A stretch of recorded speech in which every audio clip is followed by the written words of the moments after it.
Hey, Juice, the camera's right on your face. What? Yeah, say hi. Hi. Hi. I said in your...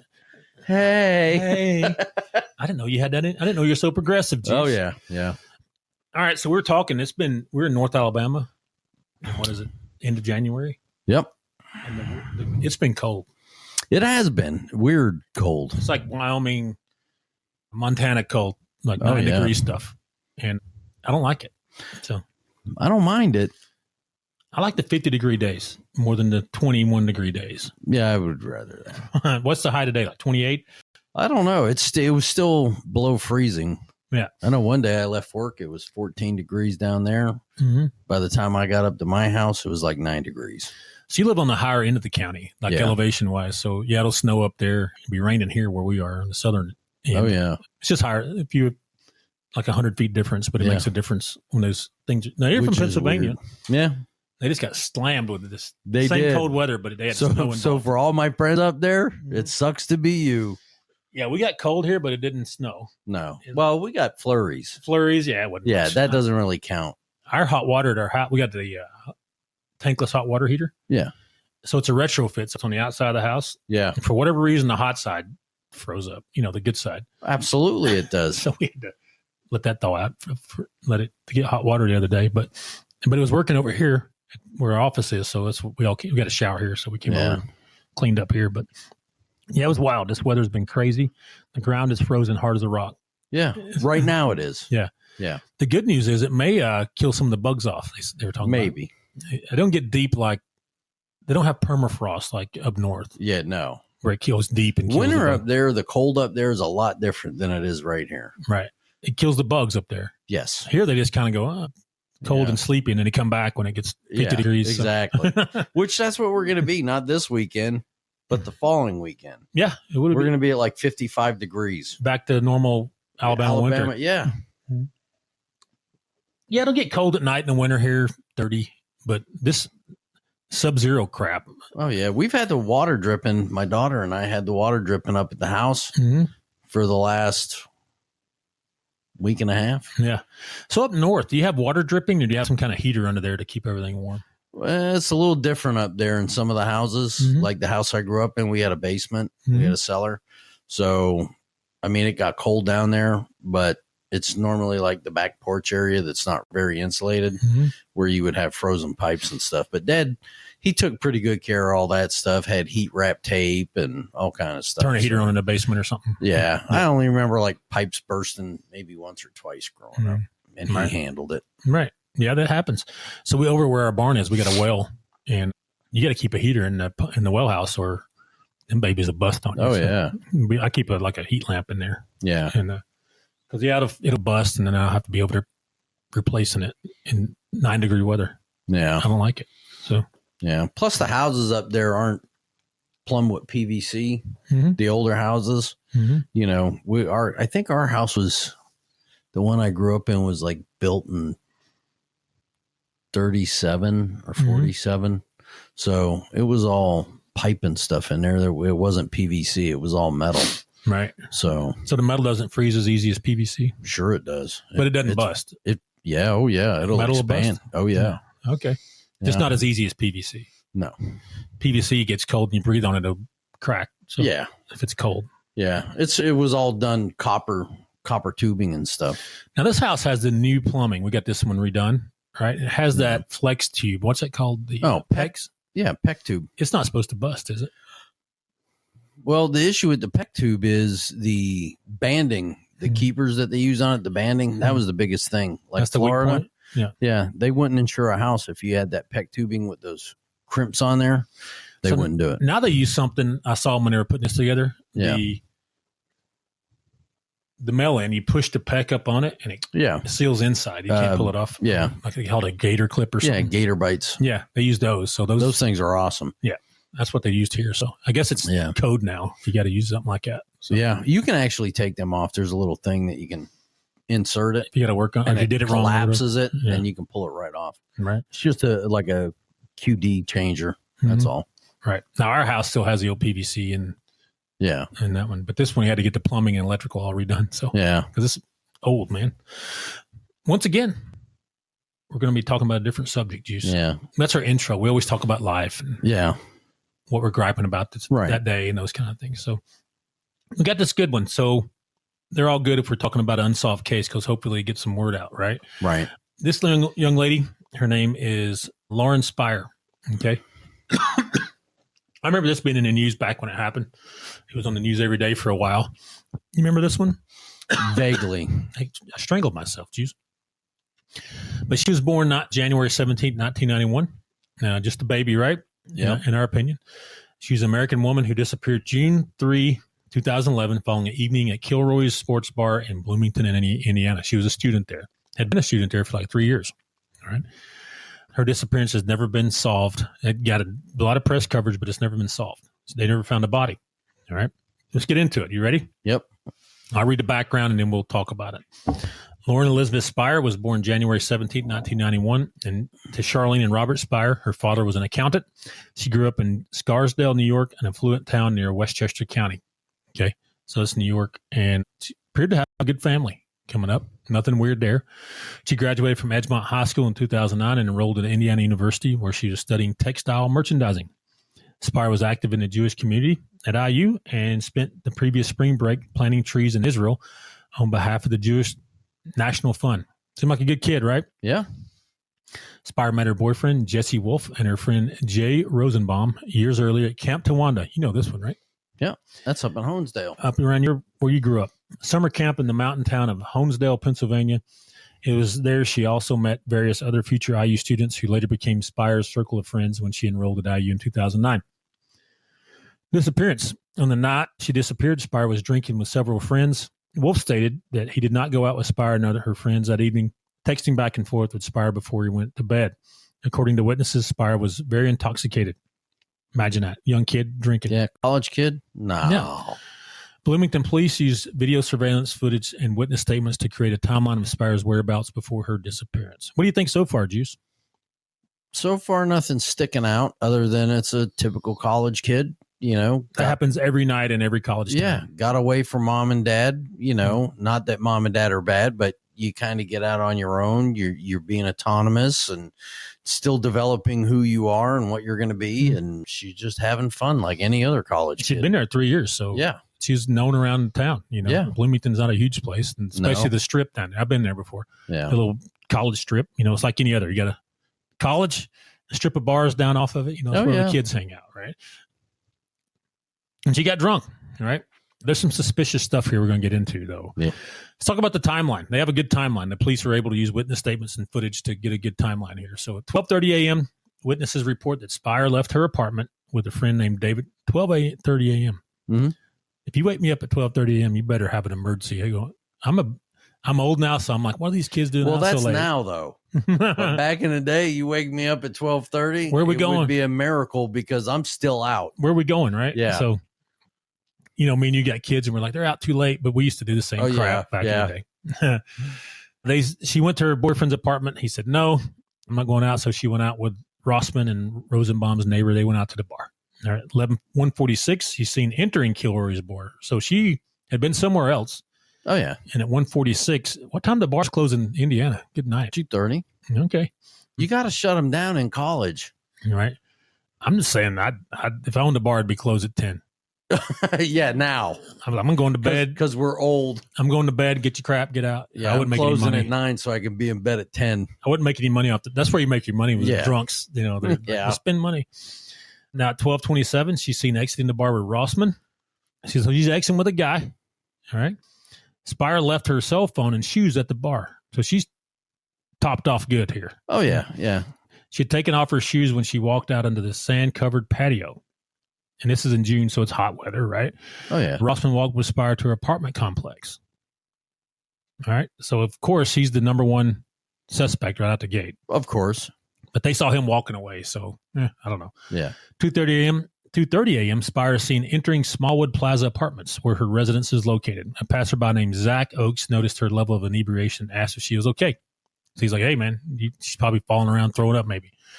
2:48 a.m., after she left the apartments, she left then. So she went into her apartments at Smallwood and then left again 18 minutes later. She entered an alley that runs between College Avenue and Morton Street. Security cameras mounted on a nearby apartment shows her exit the alley at 2:51 a.m. and walk toward an empty lot. Spier's keys and purse were found along this route through the alley. Spierer and Rossman arrived at Rossman's apartment shortly after. So I'm confused here. So Rossman was with her during this time, right? Right. Okay. All right. Got it. Michael Beth, Rossman's roommate, was at the apartment. Rossman himself was very intoxicated and stumbling. He vomited on the carpet on the way upstairs. Beth stated that he escorted Rossman to bed, and he tried to persuade Spierer to sleep over for her safety. He claimed Spierer said she wanted to return to her own home. Okay. So they went to Rossman's place. He upchucked and went to bed. Yep. And the guy's like, hey, stay on the couch, whatever, till tomorrow. Yeah, we'll get you off. Home. Yeah. Good. I'd be like, get on this guy. Yeah. You know, sleep in here on the couch. We'll get you up tomorrow and take you home. 3:30 a.m. So we go on another 40 minutes here. Beth said he then phoned his neighbor Rosenbaum, wanting to take care of Spierer.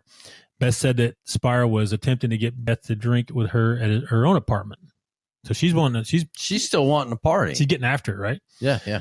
She eventually went to Rosenbaum's apartment, where he observed a bruise under her eye, presumably sustained after a fall earlier that evening. She told him she didn't know how she got the bruise. 2 calls were placed from Rosenbaum's phone shortly before she reported to have left. Rosenbaum said Spierer placed both phone calls, one to Ron and one to another friend. Neither picked up, and no messages were left. Okay, so she's making calls, walking around again, right? 4:30 a.m., so we're on up in the morning here. All right. Rosenbaum reports that Spierer left the apartment. So she's out roaming around at 4:30 in the morning. All right. This is the last reported sighting of her. He reported last seeing Spierer at the intersection of 11th Street and College Avenue, headed south on College. She was last seen barefoot, wearing black leggings and a white shirt. Several hours later that morning, Wolf sent Spierer a text message. He received a reply from an employee at the bar. Wolf reported Spierer missing. So she'd been texting from her phone, right? Or no, she had texted from the other people's phone. Okay. Yeah. But the employee said, hey, I got her phone here later that day. Okay. All right. So that's it. 4:30 a.m. She's walking out, and they saw her walking down the road, basically. Right. What do you think so far? Typical college kid. Mm-hmm. Right. Most of the time they make it to the house or somebody's house, right? Or, I know when I was that age, I wound up passing out at the base chapel. I didn't have a cell phone either. We didn't have phones. I didn't have a cell phone, but I passed out at the base chapel. Did you have to pay for that later? No. Well, yeah. Chaplain woke me up, and I was holding on to grass blades so I wouldn't fall off the earth. Nice. Yeah. And then he got me back down to my barracks, and all right. Luckily I had a good XO. All right, good. He didn't make a big deal about it. No. Made you go paint rocks or something. So. No. All right. I think this happens every night in every college town. Yeah. Kids get drunk, stumble around. It could be a random Monday night or Saturday night. It doesn't have to be on a weekend, Yeah, it could be anytime. I've been to college towns. You've been to them. Military towns are the same way. A bunch of young kids with some cash. Yep, exactly.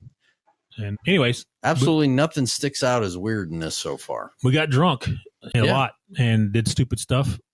At least she's walking. I used to drive around drunk, it was even worse. There's that. Okay, here we go. Investigation, August 2011. So this was June 3rd, 2011. And in August 2011, the police conducted a 9-day search. So that's a ways away. Yeah, I don't know why the wait. Right. Police conducted a 9-day search of the Sycamore Ridge landfill in Pimento. So they were already doing an investigation, but they got a tip, hey, check the landfill, right? South of Terre Haute for clues in the disappearance. The landfill is where the trash from Bloomington is hauled after a stop at a transfer station. The Bloomington Police Department and the Indiana University Police Department, the FBI, took part in the search. As of May 24, 2013, investigators received 3,000 tips on Spierer's disappearance. 100 of them received during the first half of 2013.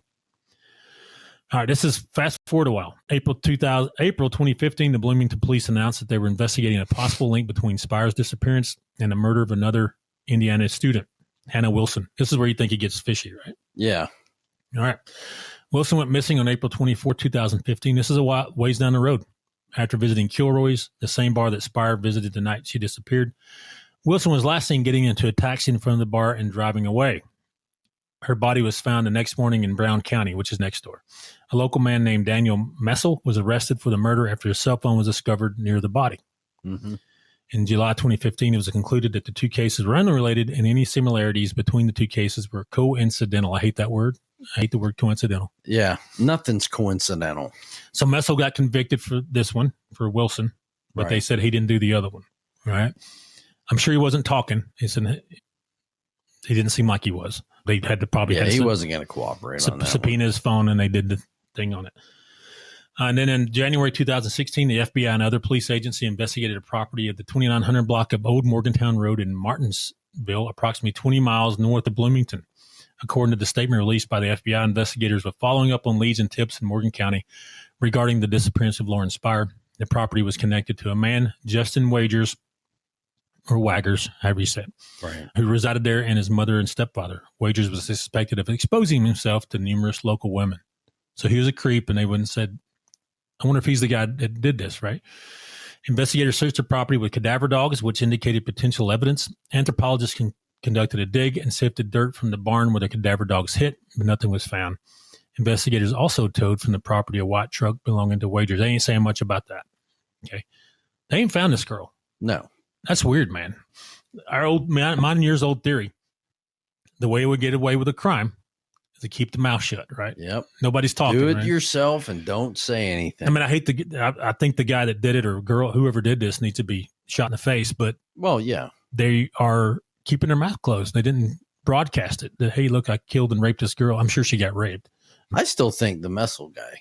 Think he did it? Yeah, I do.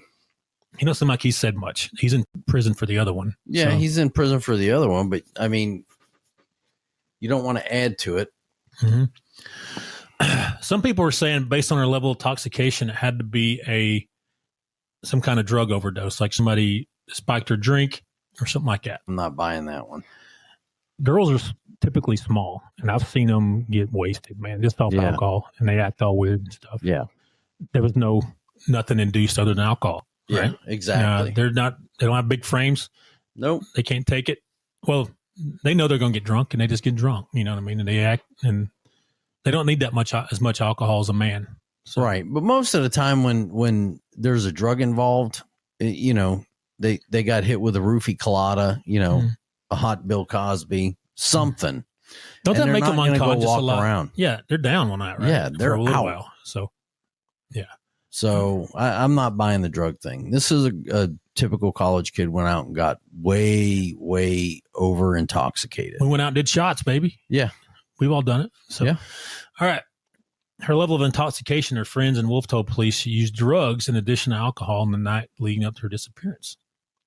Wolf's mother alleged that Spierer was asked to leave the summer camp where she met her son in Rosenbaum years earlier because of drug use.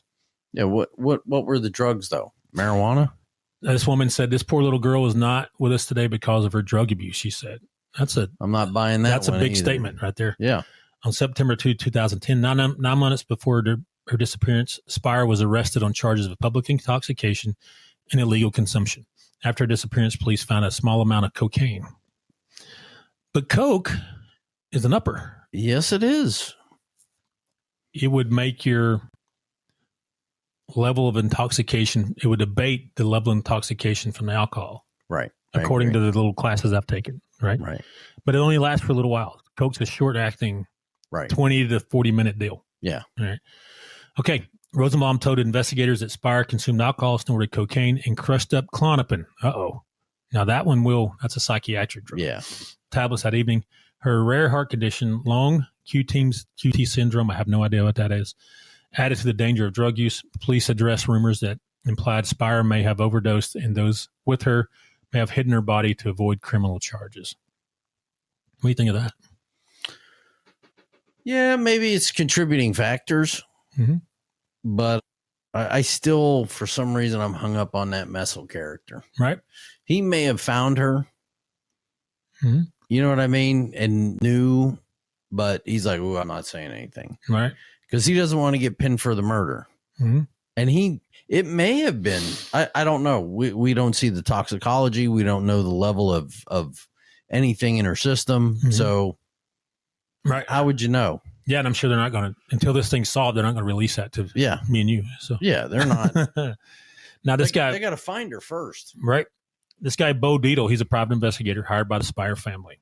He doubts that a fatal drug overdose could be enough motive to hide her death. Right? Yeah, I agree. He cited a prevalence of drug abuse on the IU campus, any campus. They do it. Every kid's buying pot, Coke, and drinking and taking pills, he said. I mean, it's all over the place, so that really can't be the motive behind it. So, no. I wonder how many overdoses a week they have at a huge college like that. You know, probably a few. You know, kid dabbled in something they weren't supposed to. Right. Mixed alcohol and some kind of pill with it, and they had to go to the hospital and get cleaned out, right? So, right. There's another theory. The police have also acknowledged that they have not ruled out other possibilities, such as abduction by a stranger. Spierer's parents have previously stated they do not believe her disappearance was a random abduction. They think somebody close to her did this. All right. What do you think? It usually is the case. I don't think so. No. There's nothing to point to her boyfriend. There's nothing to point to either one of the other two male friends. Right. So I don't know. We'd have to sit down and look at the investigative notes and stuff, look at the reports and see what they have already, what their findings are. Right. But I think that Messel guy knows more than what everybody thinks. Right. Messel, here he is. So Brown County prosecutor Ted Adams reported he believed Messel could be connected to Spierer's disappearance.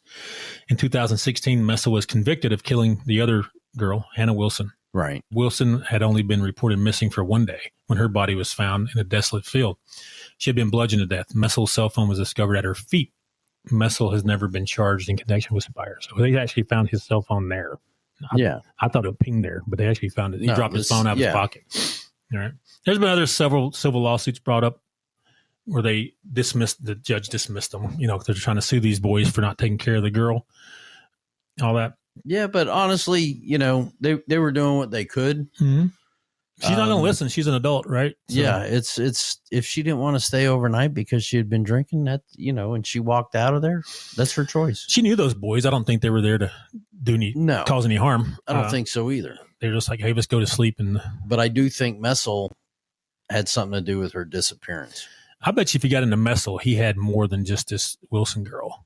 If he's exposing himself, he's got some creepy stuff going on. Yeah, he's a weirdo. If you followed his whereabouts, I wonder if they did that prior to this. I wonder if he was stalking around town, you know? Yeah, and which is possible. Looking for girls. Yeah. So that happens, you know. Yeah, especially if the other girl comes from Kilroy's. This girl came from Kilroy's.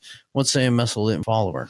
Right. Kilroy's obviously overserves. Yeah, obviously. Every bar does that. But you know what? He could have been leaving there too and just happened to see her on the road somewhere and remembered her from the bar and was like, haha. Crime of opportunity, right? So, yeah. Right. Probably he may have picked her up. She said no. He went ahead and did the deed and killed her and dumped her somewhere. Yeah. Usually, though, these bodies turn up, you know. I think it'll turn up eventually. Her body will turn up eventually. Yeah. Fortunately, it's going to have to be either somebody's going to tell or it's going to be one of those, we've all seen it. Oh, they were doing construction over here and they found some human remains. And they test them and it turns out to be her. So, because I'm sure they got DNA samples from her apartment and all that stuff to match later. And is it possible maybe human trafficking? Mm-hmm. I guess, you know, anything's a possibility. Mm-hmm. You know, there's a lot of scumbags out there that buy and sell people. Right. So anything's possible, but I think it's more likely that maybe this Messel's seen a target of opportunity and acting on it. Saw a weak victim. He's always he's a creep. So he's always looking out for a weak victim. Oh yeah. And he found one. Right. Yeah. And he's just sitting in jail, not saying anything right now, doing his time. Right. All right. I mean, it's out there. I hope we find what happened here soon. That'd be nice. Yeah. I'm sure the family would appreciate it. But yeah, I think they deserve some closure. If some of you people from Indiana or know the family, chime in. Let's hear what you got to say. I know you always have better information than I do. So, but that's all we got, Juice. We'll talk soon. Bye. We will.